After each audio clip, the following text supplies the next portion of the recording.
Beberapa hari ini Menteri Agama sudah menyampaikan surat edaran, saudara, bahwa rumah-rumah ibadah sudah bisa kembali beribadah, sekalipun dengan sedikit batasan ya.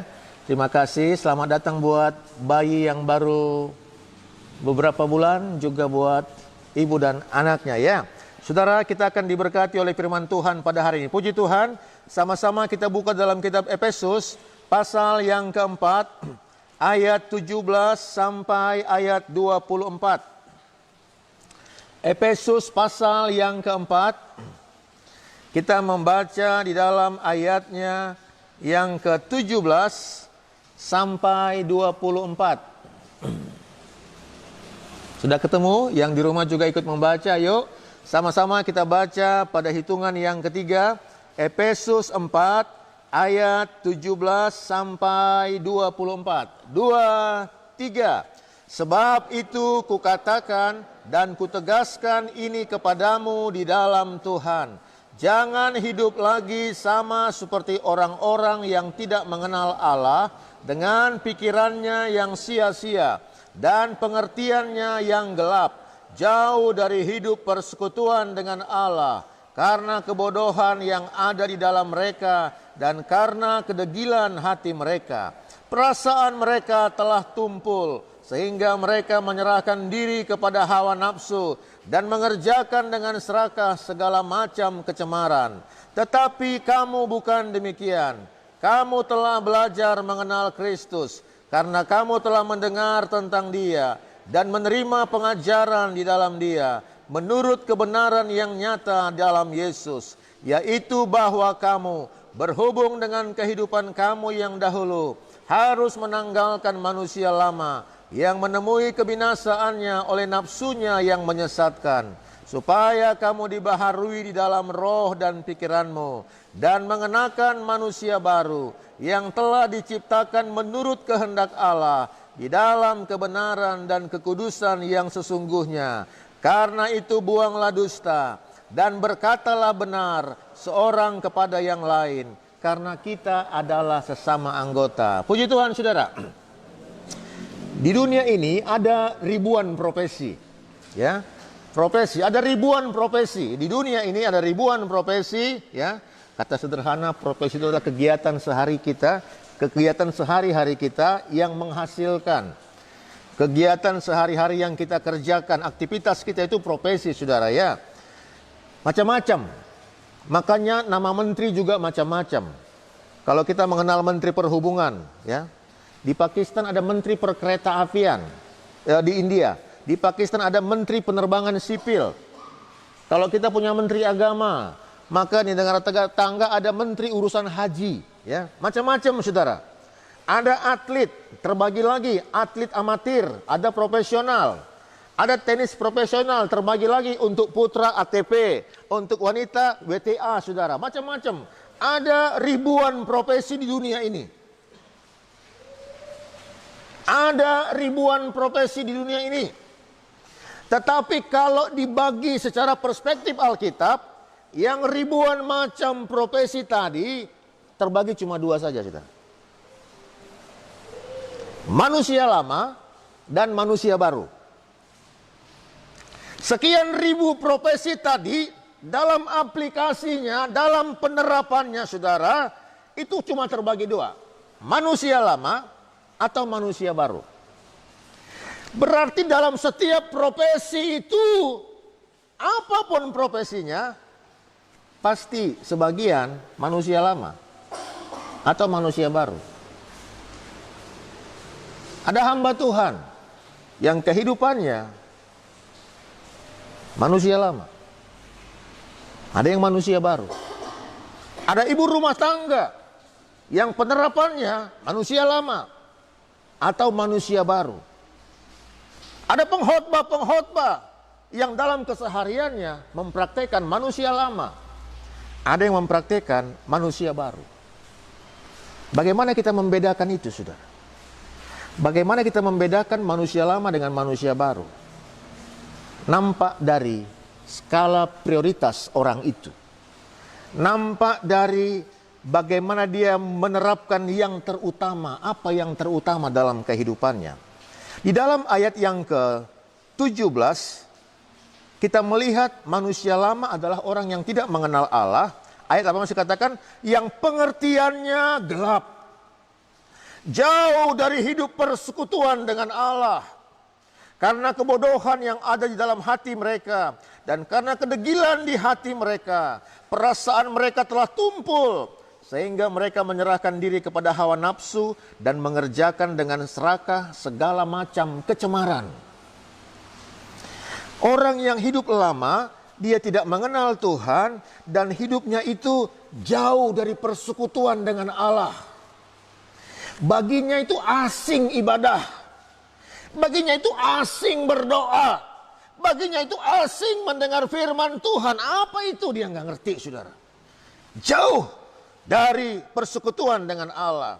Dan karena kebodohan yang dalam hati mereka, karena kedegilan hati mereka, perasaan mereka telah tumpul. Sekalipun terkadang mereka punya profesi sebagai orang-orang beragama.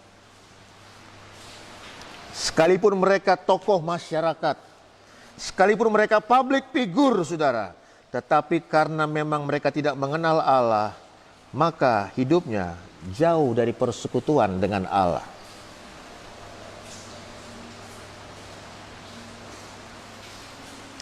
Orang yang hidup lama, kehidupannya berpusat pada aku, egosentris. Jadi kalau saudara sering dengar kata egois sekali dia. Apa itu egois ya? Jadi ego itu adalah kehidupan yang berpusat pada diri sendiri. Egosentris, semua berpusat pada aku. Ini hidupku, uangku, tubuhku, rumahku, suka-sukaku, waktuku. Semua berpusat kepada aku, kepada diri sendiri. Tetapi pada waktu kita menjadi manusia baru, skala prioritas kita berubah. Kita menjadi orang yang suka bersekutu dengan Tuhan. Kita menjadi orang yang menyerahkan hidup kita kepada Tuhan. Ini memang butuh proses, saudara ya. Kalau kita melihat, ada prosesnya. Coba kita lihat di dalam ayatnya yang ke-21-22. Karena kamu telah mendengar tentang Dia dan menerima pengajaran di dalam Dia, menurut kebenaran yang nyata dalam Yesus. Nah, ini sudah menerima pengajaran, sudah bersekutu, sudah mendengar tentang Tuhan. Ada prosesnya, tidak serta-merta jadi malaikat, saudara. Tidak serta-merta menjadi orang yang maha kudus, enggak, saudara. Ada prosesnya, yaitu bahwa kamu berhubung dengan kehidupan kamu yang dahulu harus menanggalkan, ya. Harus menanggalkan manusia lama. Siapa yang menanggalkan? Yang sudah bersekutu dengan Tuhan ini. Ada prosesnya, dia menjadi manusia baru. Dia tanggalkan manusia lama yang menemui kebinasaan oleh nafsunya yang menyesatkan. Supaya kamu dibaharui di dalam roh dan pikiranmu. Ini proses, saudara. Jadi tidak serta-merta roh dan pikiran kita dibaharui. Kita harus menanggalkan manusia lama.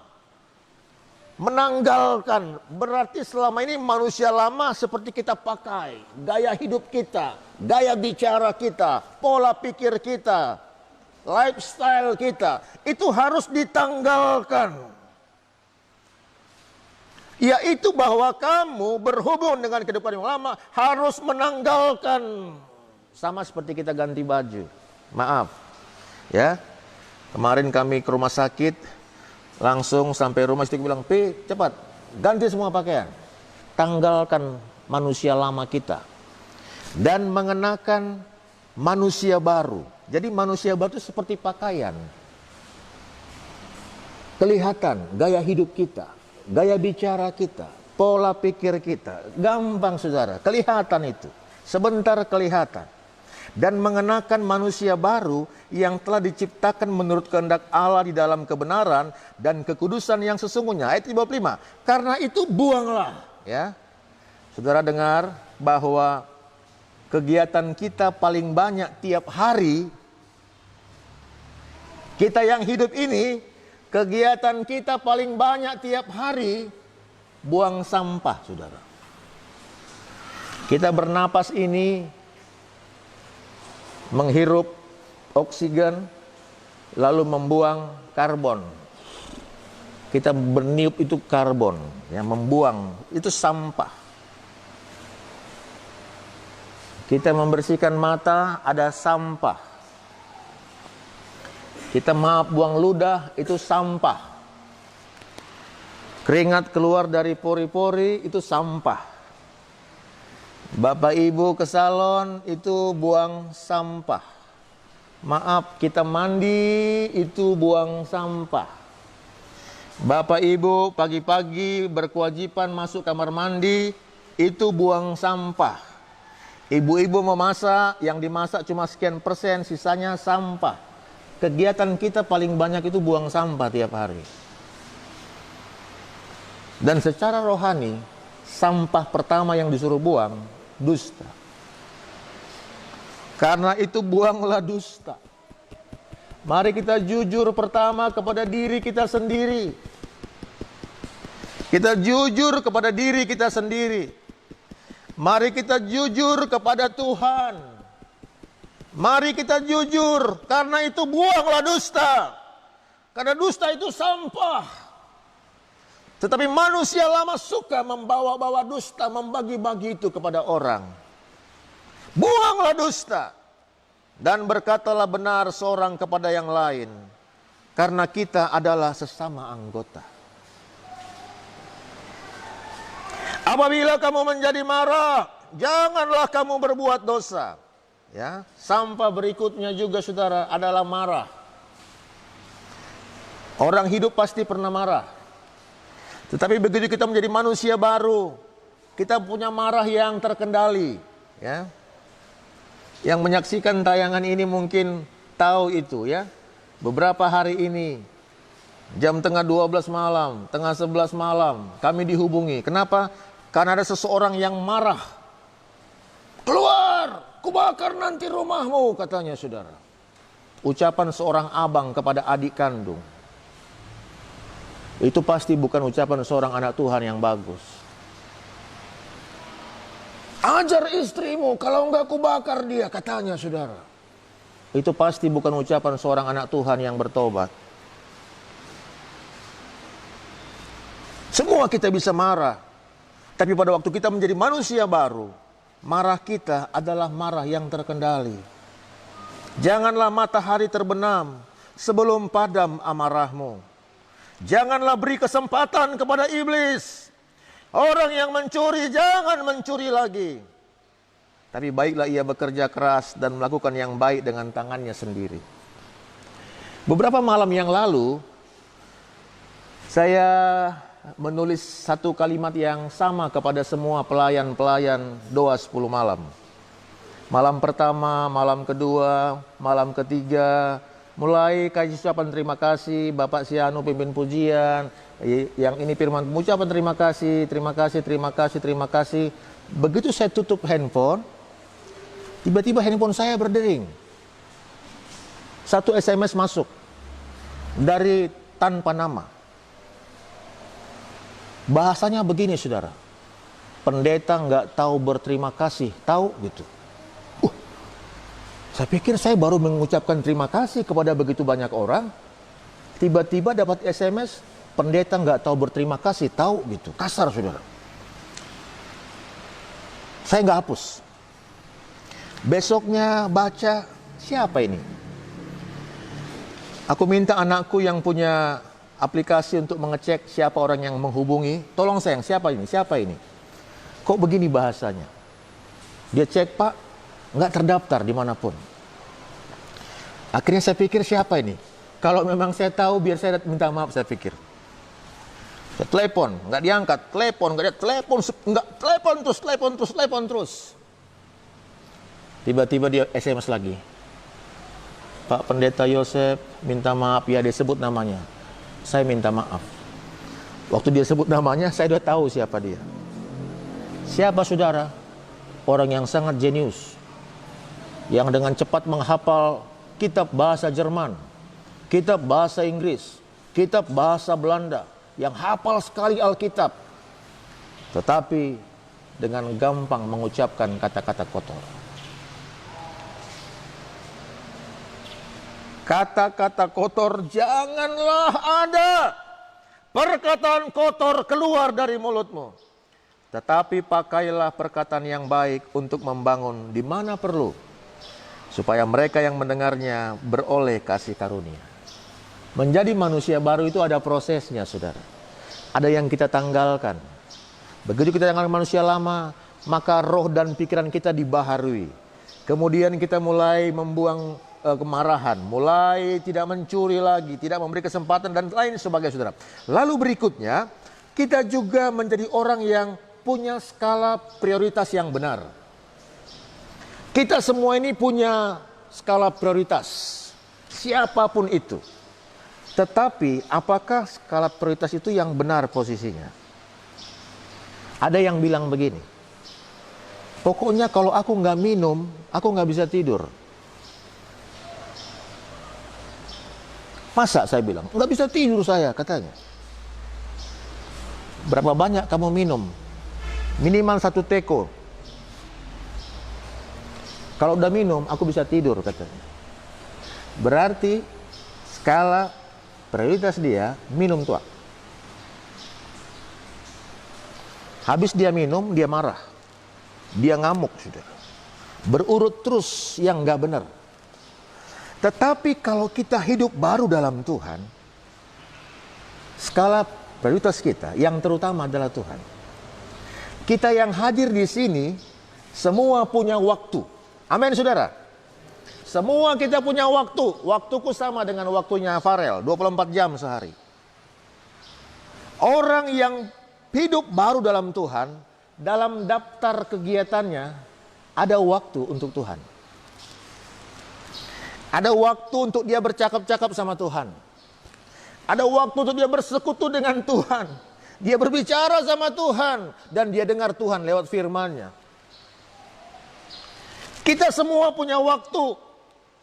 Manusia baru, dia menempatkan Tuhan dalam daftar waktunya. Ada untuk Tuhan. Kita semua punya uang, walau mungkin beda-beda jumlahnya. Dan orang yang menjadi manusia baru menempatkan Tuhan dan pekerjaan Tuhan dalam list pengeluarannya. Tetapi orang yang manusia lama, dia akan berkata, ini uangku, suka-sukaku. Dan dalam daftar pengeluarannya, nggak perlu Tuhan. Nggak perlu ingat pekerjaan Tuhan. Kenapa? Ini uangku. Ini milikku. Tetapi orang yang hidup baru, ada Tuhan di tempat utama. Ada juga hamba Tuhan yang tidak menempatkan Tuhan. Hamba Tuhan dengan manusia lama itu. Pengkhotbah-pengkhotbah dengan manusia lama itu. Saudara terkasih, kalau kita lihat dalam kitab Kisah Rasul, pasalnya yang ke-1, coba kita lihat, saudara, bagaimana hal yang menurut kita penting, kadang-kadang menurut Tuhan nggak penting, saudara. Nggak terlalu, bukan yang terpenting, ya. Kisah Rasul pasal 1, kita lihat dalam ayat 4. Kisah 1 ayat 4. Pada suatu hari, ketika ia makan bersama-sama dengan mereka, ia melarang mereka meninggalkan Yerusalem dan menyuruh mereka tinggal di situ menantikan janji Bapa yang demikian katanya, telah kamu dengar daripadaku. Sebab Yohanes membaptis dengan air, tapi tidak lama lagi kamu akan dibaptis dengan Roh Kudus. Maka bertanyalah mereka yang berkumpul di situ, Tuhan, maukah engkau pada masa ini memulihkan kerajaan bagi Israel? Saudara tahu, ini adalah hari terakhir Yesus di bumi waktu itu. Dia hari itu naik ke sorga. Ya, itu jam-jam, menit-menit terakhir Yesus bersama-sama dengan mereka. Yesus mengajar sambil makan, dia katakan, jangan tinggalkan Yerusalem. Kamu harus tinggal di situ menantikan janji Bapa. Yang demikian katanya, telah kamu dengar daripadaku, sebab Yohanes membaptis dengan air, tapi tidak lama lagi kamu akan dibaptis dengan Roh Kudus. Itu Yesus omongkan. Di hari terakhir, menjelang dia mau naik ke sorga, saat-saat terakhir. Tapi apa kata murid-murid? Maka bertanyalah mereka yang berkumpul di situ, Tuhan, Maukah engkau pada masa ini memulihkan kerajaan bagi Israel? Waktu itu orang Israel adalah bangsa jajahan Romawi. Mereka dijajah sama seperti bangsa Indonesia waktu itu. Tuhan sedang berbicara tentang baptisan Roh Kudus, menyampaikan amanat agung sebentar. Tapi yang mereka pikirkan apa? Kemerdekaan jasmani. Apa jawab Yesus ayat 7? Jawabnya, engkau tidak perlu mengetahui masa dan waktu yang ditetapkan Bapa sendiri menurut kuasanya. Tetapi kamu akan menerima kuasa kalau Roh Kudus turun ke atas kamu, dan kamu akan menjadi saksiku di Yerusalem dan di seluruh Yudea dan Samaria dan sampai ke ujung bumi. Apakah Tuhan singgung tentang kemerdekaan itu? Enggak. Dia cuma bilang, kamu enggak perlu tahu, itu urusan Bapa di surga. Tuhan mau kita jadi saksi. Sekarang kita punya banyak cara untuk bersaksi. Ada di antara kita yang mungkin pertemanan di Facebooknya sudah sampai 5.000. Belum lagi ada SMS gratis sekian banyak. Ada telepon, ada kuota, ada macam-macam, ada Instagram, ada macam-macam, saudara. Apakah kita memakainya untuk bersaksi? Atau menunjukkan kita sedang marah suami istri. Aku lagi marah sama suamiku ini, kutunjukkan, tahu semua orang. Aku lagi marah sama tetanggaku. Aku marah sama Pak Kepling ini, kutunjukkan, tahu semua orang aku lagi marah sama Pak Kepling. Kadang-kadang ada yang pakai itu hanya untuk menunjukkan aku lagi marah, aku punya masalah. Saya punya beberapa teman di Facebook. Dari semua golongan agama saya punya. Saya senang sekali beberapa hari lalu. Salah satu di antaranya berkata begini, tolong ceritakan tentang Yesus. Itu bahasa yang luar biasa.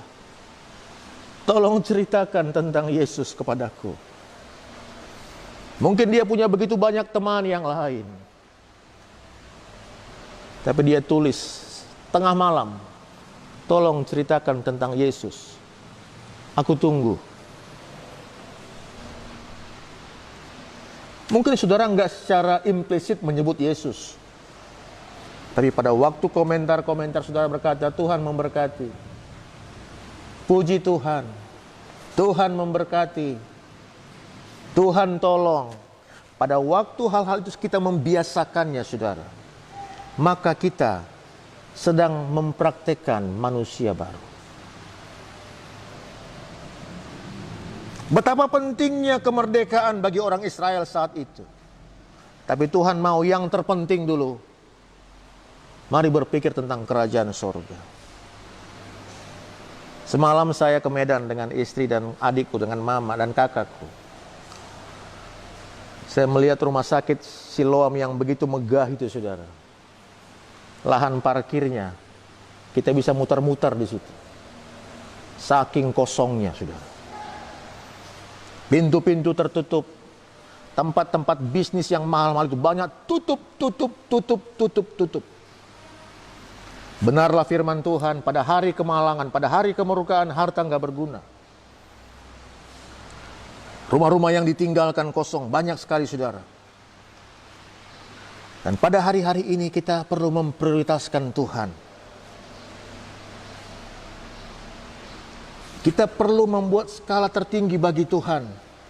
Berpikir tentang Tuhan dan pekerjaannya. Berpikir menyenangkan Tuhan. Coba saudara nyanyi, saat bernyanyi.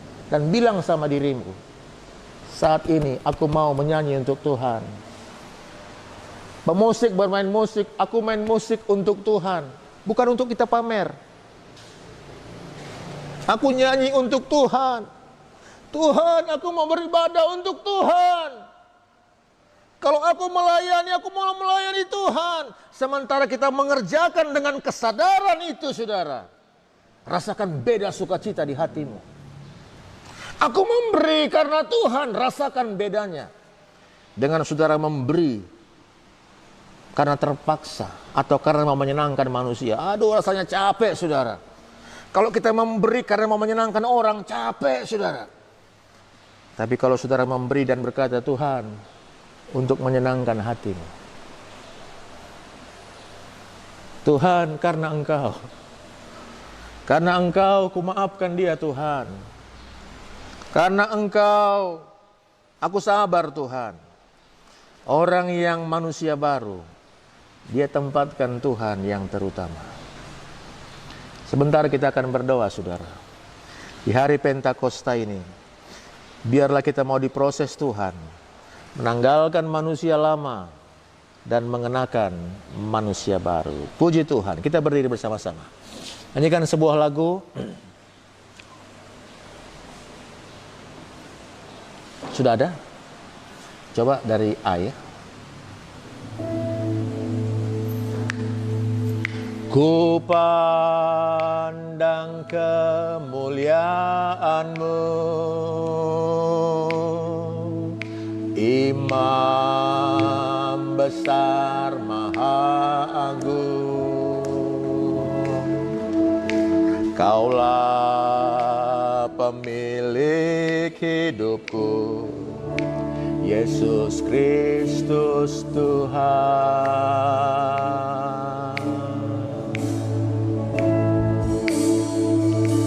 Sujud di depan altar-Mu, taklukkan seluruh hidupku. Dalam tangan-Mu penebus, Yesus Kristus Tuhan.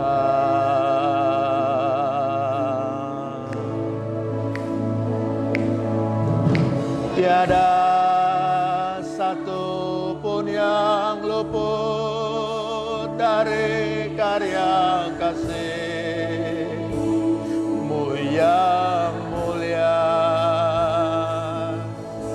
Bagi-Mu segala pujian, hormat, kemuliaan.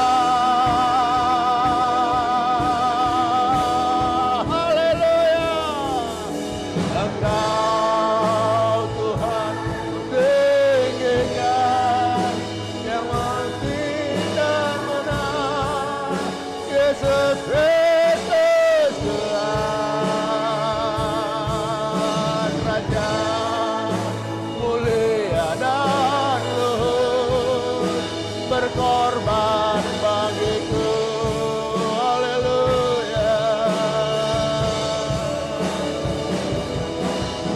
Maka jiwaku memuja, menyembah Sang Raja, Yesus Kristus Tuhan.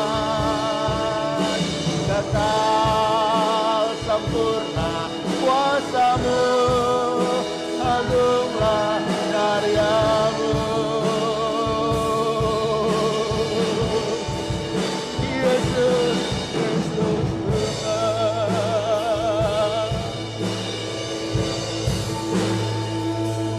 Saudara, nyanyikanlah setiap kata, bait, kalimat.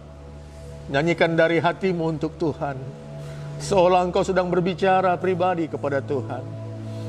Berbicara secara pribadi kepada Tuhan, yang seringkali kita abaikan dalam waktu-waktu kita. Nyanyikan lagu ini dari dasar hati kita kepada Tuhan. Saudara-saudaraku yang menyaksikan tayangan ini, engkau juga mungkin bisa mencari dengan cepat lagu ini dan ikut bernyanyi. Yang tidak mendapatkannya, engkau bisa menyembah dalam hadirat Tuhan. Haleluya. Engkau Tuhan ku tinggikan, yang bangkit dan menang, Yesus Kristus Tuhan. Kekal, mulia dan luhur, berkorban bagiku. Haleluya, haleluya, haleluya. Maka jiwaku memuja, menyembah Sang Raja, Yesus Kristus Tuhan. Kekal